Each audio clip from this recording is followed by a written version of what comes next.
یہ چینل صرف جانکاری دینے اور نشپکش سوچ کے لیے بنایا گیا ہے۔ یہاں جو باتیں کہی جاتی ہے وہ اسلامی گرنتھوں اور حدیثوں پر آدھارت ہوتی ہے۔ ہمارا مقصد کسی دھرم، فرقے یا ویکتی کا اپمان کرنا نہیں ہے۔ ہم نفرت، گالی گلوچ یا جھگڑے جیسی کسی بھی سوچ کو بڑھاوا نہیں دیتے۔ ہر کسی کو اپنے دھرم اور وشواس کو ماننے کا پورا حق ہے اور ہم اس کا سمان کرتے ہیں۔ یہ چینل کیول سوچنے، سمجھنے اور سوال پوچھنے کے لیے ہے۔ ہمارا مقصد ہے سچ کو پڑھنا، سمجھنا اور شانتی سے بات کرنا۔ ہیلو دوستو، میں ہوں دی ہڈن حافظ۔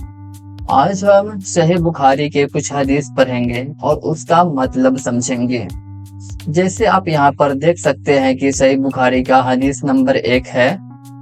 یہاں عربی میں لکھا ہوا ہے اور ادھر انگلش میں لکھا ہوا ہے۔ تو ہم آپ کو نہ انگلش اور نہ ہی عربی میں سناؤں گا بلکہ ہندی میں سناؤں گا اور اس کا مطلب بھی سمجھاؤں گا۔ تو چلیے سب سے پہلے اس انگلش حدیث کو ہندی میں ٹرانسلیٹ کرتے ہیں۔ تو ہم یہاں پر اسے ہندی میں ٹرانسلیٹ کر لیتے ہیں۔ یہ رہی اس کی ٹرانسلیشن اور آپ کو سب سے پہلے اسے پڑھ کر سناتا ہوں، پھر اس کے بعد آپ کو سمجھاؤں گا کہ کیا بات ہے۔ تو یہاں پر دیکھیے، یہ حدیث کس کا ہے؟ عمر بن الخطاب کا۔ عمر بن الخطاب یہ بات بولتے ہیں۔ کیا بولتے ہیں؟ چلیے سنتے ہیں۔ عمر بن الخطاب کہتے ہیں کہ میں نے اللہ کے رسول صلی اللہ علیہ وسلم کو یہ کہتے ہوئے سنا کہ کرموں کا پرتیفل ارادوں پر نربھر کرتا ہے اور پرتیک ویکتی کو اس کے ارادے کے انوسار پرتیفل ملے گا۔ اس لیے جس نے سنسارک لابھ کے لیے یا کسی مہیلا سے وواہ کرنے کے لیے پرواز کیا، اس کا پرواز اس کے لیے ہی ہوا جس کے لیے اس نے پرواز کیا تھا۔ اس کا مطلب آپ کو آسان بھاشا میں سمجھاتا ہوں۔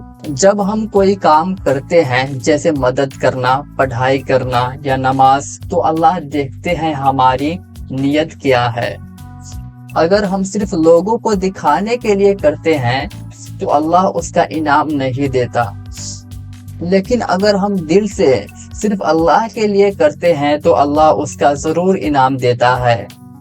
اللہ دیکھے یا نہ دیکھے یا انعام نہ دے، نیورو سائنس یہ کہتا ہے کہ جب ہم کسی کام کو سچی لگن اور اچھی نیت سے کرتے ہیں تو ہمارا دماغ زیادہ فوکس کرتا ہے اور کم ٹینشن ہوتی ہے۔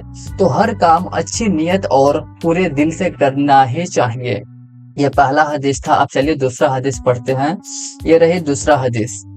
یہ کس نے کہا ہے؟ عائشہ، حضرت عائشہ نے کہا ہے۔ تو چلیے دوسرا حدیث کو بھی پڑھ لیتے ہیں۔ اس کو ٹرانسلیٹ کر لیں گے یہاں پہ۔ یہ اس کی ٹرانسلیشن آ گئی۔ چلیے اس کو پڑھتے ہیں۔ یہاں پہ یہ جو بات لکھا ہے نا، the mother of the faithful believers، اس کا مطلب ہے کہ یہ جو حضرت عائشہ ہے نا، ہر ایک مسلمان کی ماں ہے۔ اس کا مطلب یہی ہوتا ہے۔ تو حضرت عائشہ کیا کہتی ہے؟ چلیے اس کی بات کو سنتے ہیں۔ تو حضرت عائشہ کہتی ہے کہ الحارث بن ہشام، کہاں گیا ہے نا، الحارث بن ہشام نے اللہ کے رسول صلی اللہ علیہ وسلم سے پوچھا، اے اللہ کے رسول صلی اللہ علیہ وسلم، آپ پر ایشوریہ پریرنا کیسے پرکٹ ہوتی ہے؟ اللہ کے رسول صلی اللہ علیہ وسلم نے اتر دیا، کبھی کبھی یہ گھنٹی بجنے کی طرف پرکٹ ہوتی ہے۔ پریرنا کا یہ روپ سب سے کٹھن ہوتا ہے اور یہ اوستھا تب سماپت ہو جاتا ہے جب میں سمجھ جاتا ہوں کہ کیا پریرت کیا گیا ہے۔ کبھی کبھی فرشتہ ایک آدمی کے روپ میں آتا ہے اور مجھے بات کرتا ہے اور میں جو کچھ بھی کہتا ہوں اسے سمجھ لیتا ہوں۔ عائشہ نے کہا، واستو میں نے پیغمبر صلی اللہ علیہ وسلم کو بہت ٹھنڈے دن میں ایشوریہ پریرنا پراپت کرتے ہوئے دیکھا اور ان کے ماتھے سے پسینہ گرتا ہوا دیکھا جیسے ہی پریرنا سماپت ہوئی۔ اس کا مطلب میں آپ کو آسان بھاشا میں سمجھا دیتا ہوں۔ حارث بن ہشام نے پوچھا محمد صلی اللہ علیہ وسلم سے، یا رسول اللہ، آپ کو اللہ کا پیغام کیسے ملتا ہے؟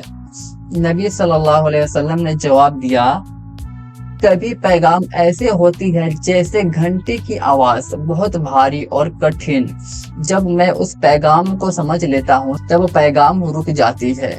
کبھی فرشتہ جبرائیل انسان کے شکل میں آتا ہے، مجھ سے بات کرتا ہے اور میں اس کی بات اچھی طرح سمجھ لیتا ہوں۔ یہ بات حضور صلی اللہ علیہ وسلم بولتے ہیں۔ پھر حضرت عائشہ کہتی ہیں کہ میں نے دیکھا ایک ٹھنڈے دن میں بھی جب پیغام آئی تو نبی صلی اللہ علیہ وسلم کے ماتھے سے پسینہ بہہ رہا تھا۔ سائنس کہتا ہے جب دماغ کسی گہری ذمہ داری، بھاری بات کو سمجھنے میں لگتا ہے تو شریر بھی پرتکریا دیتا ہے، جیسے پسینہ آنا، گرمی لگنا یا مانسک بوجھ محسوس ہونا۔ اگر آپ پھر بھی نہیں سمجھ پائے تو آپ کو ایک ویڈیو دکھاتا ہوں، پھر آپ سمجھ جائیں گے کہ اللہ کا پیغام حضور صلی اللہ علیہ وسلم پہ کیسے آتا ہے۔ پہلے آپ یہ ویڈیو دیکھیے۔ کہو بھکت کیا پیڑا ہے؟ تپسوی مہاراج، میری پتنی 6 مہینے سے پیرالائزڈ ہے۔ ڈاکٹروں نے ہاتھ اٹھا دیے ہیں۔ ہم چاہتے ہیں آپ پربھو پتھ پردرشت کریں۔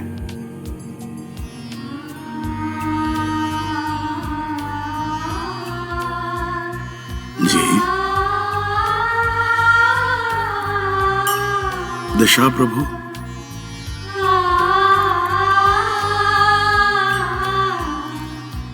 واہن جیسی آجھا پربھو۔ راتھانگ گلیشیئر کا نام سنا ہے؟ جی نہیں۔ ہمالیہ میں ہے۔ ٹرین پکڑو، سلیگوڑی جاؤ، وہاں سے بس میں گینگٹاک، پھر وہاں سے پد یاترا۔ 8 دن لگیں گے۔ کنچن جنگا کی گود میں بھگوان کا بھویہ مندر ہے، ماتھا ٹیکاؤ، کام ہو جائے گا۔ ٹھیک ایسے ہی حضور صلی اللہ علیہ وسلم پہ بھی پیغام آتا ہے، جیسے یہاں پہ ان بابا کے پاس جو پیغام آیا ہے نا، یہ بات کر رہے تھے علی پربھو سے، تو ٹھیک اسی طرح ہی محمد صلی اللہ علیہ وسلم بھی باتیں کرتے تھے خدا سے، کسی کے سامنے نہیں، بس اپنے آپ میں ہی۔ اب ماننا نہ ماننا آپ کے اوپر ہے کہ کیا محمد صلی اللہ علیہ وسلم سچ میں خدا سے بات کرتے تھے، یا ابھی یہ جو بابا کر رہے تھے ویڈیو میں ٹھیک ایسے ہی محمد صلی اللہ علیہ وسلم بھی کرتے تھے۔ اب تو ہم دیکھ نہیں سکتے ہیں اور نہیں دیکھے ہوئے ہیں، بس ماننا اور نہ ماننا ہمارے اوپر ہے۔ تو آپ اپنا دماغ کا یوز کیجیے اور سمجھیے کہ بات کیا ہوا ہوگا۔